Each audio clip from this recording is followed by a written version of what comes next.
નમસ્કાર મિત્રો, આપનું સ્વાગત છે આપની યુટ્યુબ ચેનલ રાજા ગોગા 77 17 19 પર. આજે આપણે વાત કરવા જઈ રહ્યા છીએ ઉત્તરાયણ એટલે મકર સંક્રાંતિની. એક એવો તહેવાર જે માત્ર પતંગ ઉડાવવાનો નથી, પણ વિજ્ઞાન, ધર્મ, સંસ્કૃતિ અને જીવનના સંદેશથી ભરેલો છે. એક એવો દિવસ જ્યાં આકાશ રંગોથી ભરાઈ જાય છે, છત પર છત પતંગ સાથે સપના ઉડે છે અને સૂર્ય પોતાનો માર્ગ બદલે છે. એક શક્તિશાળી શરૂઆત. આકાશ આજે કંઈક અલગ જ લાગે છે. હવામાં એક અદ્રશ્ય ઉત્સાહ છે અને સૂર્ય જાણે એક નવી દિશા આગળ વધી રહ્યો છે. મિત્રો, શું તમે ક્યારે વિચાર્યું છે કે એક દિવસ એવો કેમ આવે છે જે દિવસે આખું ગુજરાત છત પર ચડી જાય છે? પતંગો માત્ર આકાશમાં નથી ઉડતા. આ દિવસે તો લાગણીઓ ઉડે છે, સ્મૃતિઓ ઉડે છે અને બાળપણ ફરી જીવંત થઈ જાય છે. આ માત્ર તહેવાર નથી, આ છે ઉત્તરાયણ, સૂર્યના ઉત્તર ગમનનો પવિત્ર દિવસ, જ્યારે પ્રકૃતિ પોતાના અઢળક વળાંકો બદલે છે અને માનવીના જીવનમાં નવી આશા જાગે છે. આ દિવસથી રાત ધીમે ધીમે નાની થાય છે અને દિવસ લાંબા થવા લાગે છે. એટલે કે અંધકારમાંથી પ્રકાશ તરફની યાત્રા શરૂ થાય છે. આ જ કારણ છે કે હજારો વર્ષોથી ભારતીય સંસ્કૃતિએ આ દિવસની ઉજવણી બનાવી દીધો છે. આ વિડીયોમાં આપણે જાણીશું ઉત્તરાયણ પાછળના વિજ્ઞાન, ધર્મ સાથેનો તેનો સંબંધ, પતંગોનું રહસ્ય અને એ સંદેશ જે આ તહેવારો આપણને જીવન માટે આપે છે. તો મિત્રો, વિડીયો અંત સુધી જરૂર જુઓ, કારણ કે આ માત્ર એક કહાની નથી, આ છે ઉત્તરાયણનો આત્મા. 2. ઉત્તરાયણ શું છે? ઉત્તરાયણ એક શબ્દ, પરંતુ અર્થ બહુ ઊંડો. મિત્રો, મોટા ભાગે આપણે ઉત્તરાયણને પતંગ ઉડાવવાનો દિવસ માનીએ છીએ, પણ હકીકતમાં ઉત્તરાયણ એક ખગોળીય ઘટના છે. ઉત્તરાયણનો સીધો અર્થ થાય છે સૂર્યની ઉત્તર દિશામાં ગમન. જ્યારે સૂર્ય ધનુ રાશિમાંથી બહાર આવી મકર રાશિમાં પ્રવેશ કરે છે, ત્યારે આ ક્ષણને કહેવામાં આવે છે મકર સંક્રાંતિ. આ દિવસ ખાસ એટલા માટે છે કે આથી સૂર્ય જાણે પૃથ્વી પર વધુ કૃપા વરસાવવાનું શરૂ કરે છે. ઠંડી ધીમે ધીમે ઓછી થવા લાગે છે, સૂર્યપ્રકાશ વધુ તીવ્ર બને છે અને પ્રકૃતિ ફરી જીવંત થવા લાગે છે. આ જ કારણ છે કે ભારતીય પંચાંગમાં ઉત્તરાયણને શુભ આરંભ માનવામાં આવે છે. મિત્રો, ધ્યાન આપો, બાકીના ઘણા તહેવારો તારીખ પ્રમાણે બદલાય છે, પણ મકર સંક્રાંતિ દર વર્ષ લગભગ એક જ તારીખે આવે છે.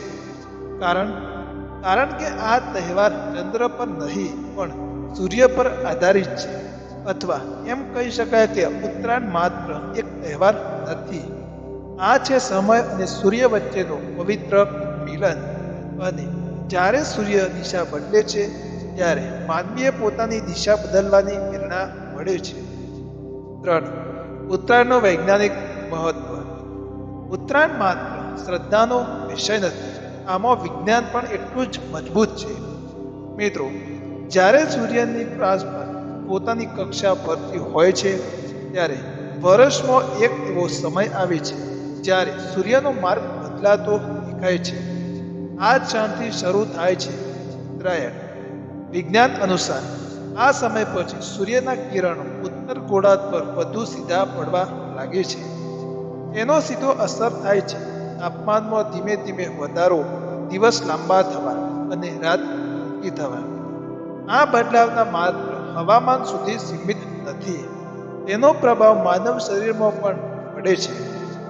આ સમયગાળામાં સૂર્યપ્રકાશથી શરીરમાં વિટામિન ડીનું પ્રમાણ વધે છે, રોગ પ્રતિકારક શક્તિ મજબૂત બને છે અને મન વધુ સકારાત્મક બને છે. આ જ કારણ છે કે પ્રાચીન ઋષિમુનિઓએ આ સમયને આહાર અને જીવનશૈલી બદલવાનો સર્વોત્તમ સમય માન્યો. શિયાળાની ઠંડી પછી શરીરને ગરમી આપતો ખોરાક, તલ, ગોળ, ઘી, આ બધું વિજ્ઞાન સંગત છે, જે અંધશ્રદ્ધા નહીં. ઉત્તરાયણ આપણને શીખવે છે કે પ્રકૃતિ સાથે ચાલશો તો જીવન સંતુલિત રહેશે. જ્યારે પ્રકૃતિ દિશા બદલે છે ત્યારે માનવ જીવનમાં પણ એક નવો ચક્ર શરૂ થાય છે.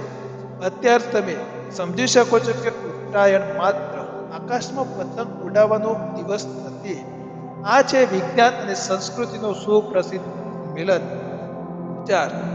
ઉત્તરાયણનું ધાર્મિક અને આધ્યાત્મિક મહત્વ. કેટલાક દિવસો માત્ર તારીખ નથી હોતા, તે દિવસો આત્માને સ્પર્શે છે. મિત્રો, હિન્દુ ધર્મમાં ઉત્તરાયણને અત્યંત પવિત્ર સમય માનવામાં આવે છે. શાસ્ત્રો અનુસાર ઉત્તરાયણથી શરૂ થાય છે દેવતાઓનો દિવસ અને દક્ષિણાયનનો દેવતાઓની રાત્રિ કહેવાય છે. એટલે જ ઉત્તરાયણના સમયમાં કરેલું દરેક શુભ કર્મ વિશેષ ફળ આપે છે. મહાભારતની એક અમર ઘટના આ વાતને વધુ સ્પષ્ટ કરે છે. ભીષ્મ પિતામહ, જેને ઈચ્છા મૃત્યુનો અધિકાર હતા, તેમણે શરશૈયા પર પડ્યા ઉત્તરાયણની રાહ જોઈ, કારણ કે માનતા હતા કે ઉત્તરાયણમાં દેહ ત્યાગ કરનાર આત્મા મોક્ષની તરફ આગળ વધે છે.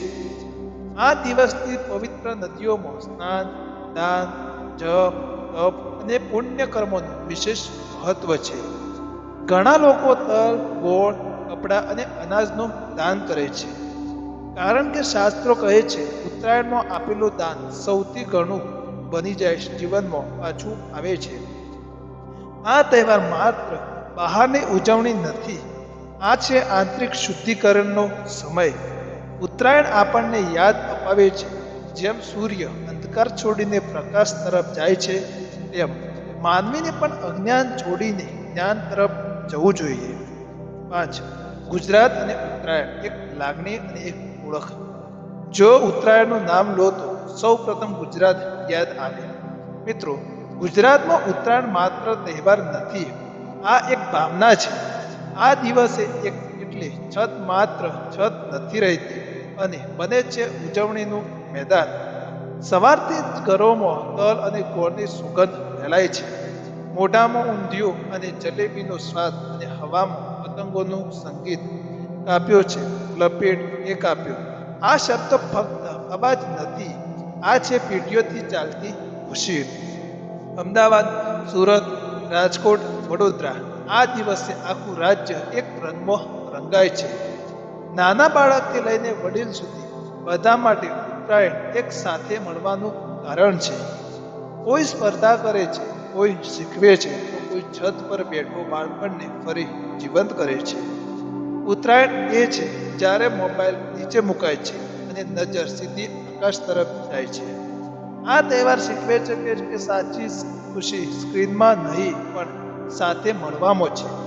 ગુજરાતમાં ઉત્તરાયણ માત્ર પરંપરા નથી, આ છે અમારી ઓળખ, અમારો ગર્વ અને અમારી સંસ્કૃતિ. 6. પતંગ ઉડાવવાના રહસ્યો, જો જીવનનો સંદેશ. પતંગ ઉડે છે પણ એની દોરી જમીન પર હોય છે.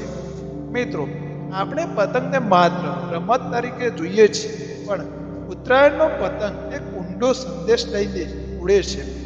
પતંગ જેટલો ઊંચે જાય એટલું જ સંતુલન જરૂરી બને છે. જરા વધુ દોરી છૂટી તો પતંગ ખોવાઈ જાય. શું જીવનમાં પણ એવું શક્ય છે? શું જીવનમાં પણ એવું જ નથી?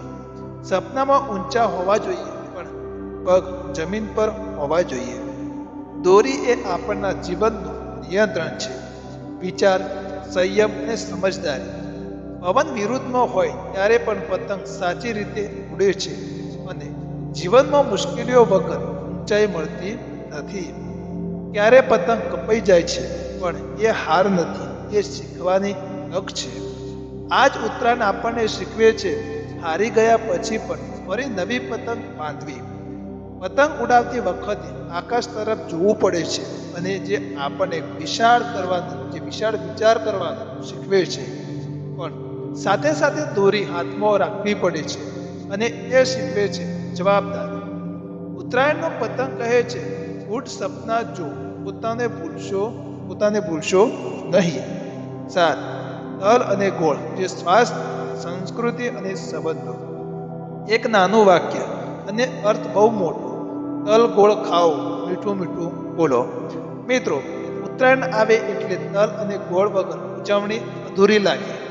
પણ શું તમે જાણો છો કે આ માત્ર પરંપરા નથી, પરંતુ તેમાં ઊંડું વિજ્ઞાન છુપાયેલું છે. શિયાળાની ઠંડી પછી શરીરને અંદરની ગરમી રાખવા માટે તલ અને ગોળ ખૂબ લાભદાયી છે.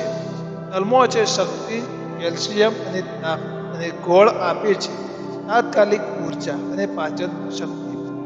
એટલે જ પ્રાચીન સમયમાં ઋષિ મુનિઓ આ ખોરાકને ઉત્તરાયણ સાથે જોડ્યો. પણ વાત યહી પૂરતી નથી.